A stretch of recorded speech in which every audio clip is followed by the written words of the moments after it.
PM. Assalamu alaikum. This is Radio Pakistan. The news read by Friha Hassan. First, the headlines.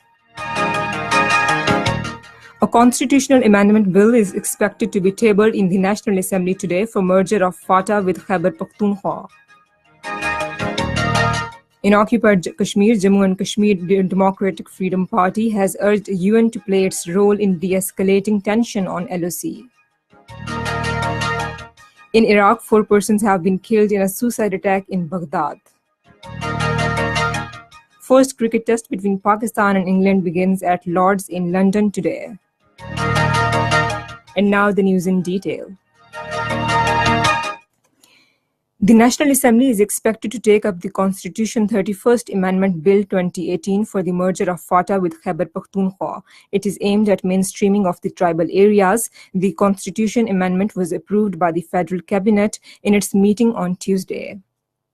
The National Assembly today passed a resolution strongly condemning the recent acts of unprovoked firing by Indian troops on the line of control and the working boundary, which resulted in the deaths and injuries of a number of people. It was moved by Suraya Asghar. The resolution also asked the government to extend necessary assistance to the victim families. The House also passed a resolution expressing its deep dismay over the shooting incident at Santa Fe, Texas, in the United States, which claimed the lives of 10 students, including a Pakistani girl, Sabika Sheikh. It was moved by PPP's Shazia Mari. The House has passed 4 bills. These include the Banks Nationalization Amendment Bill 2018, the Investment Corporation of Pakistan Repeal Bill 2018, the SBP Banking Services Corporation Amendment Bill 2017, the Loans for Agricultural, Commercial and Industrial Purposes Amendment Bill 2017. Chief Justice of Pakistan, Justice Saqib Nisar, says Judiciary of Pakistan fully supports CPEC and committed to take measures to ease out commercial disputes for its smooth implementation. He was talking to President of the Supreme People's Court of China, Zhou Qiang, in Beijing. The Chief Justice stated that Supreme Court has recently held a detailed meeting of all federal departments and ministries with special focus on CPEC. He said judicial cooperation between the two countries has started gaining momentum. In occupied Kashmir, the Jammu and Kashmir Democratic Freedom Party, while expressing serious concern over escalating tension along the line of control and working boundary, has urged the UN Military Observer Group in India and Pakistan to play its mandated role in ending the clashes between the two countries. The DFP General Secretary Muhammad Abdullah Tari, in a statement in Srinagar, said Kashmir dispute is the bone of contention between the two countries. He warned that tension between the two countries could engulf the entire region. China hopes the historic summit between US President Donald Trump and North Korean leader Kim Jong-un will take place 12th June as planned.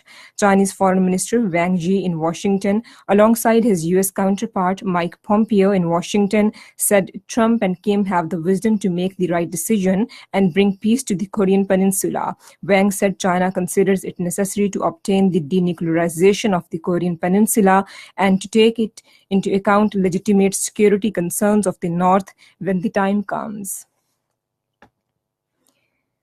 A United Nations Security Council committee has agreed to lift a travel ban on North Korean officials heading to Singapore for planned summit between Donald Trump and Kim Jong-un next month. Singapore's UN Ambassador Burhan Ghafoor wrote to the committee that summit will serve as an opportunity to advance the objective of a peaceful resolution of the DPRK nuclear issue and the establishment of peace and stability on the Korean Peninsula and in the region. Trump earlier told reporters that fate of the summit will be decided next week as his aides travel to Singapore to prepare the meeting and push for certain conditions to be met.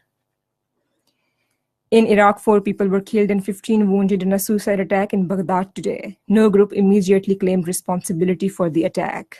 And finally, cricket.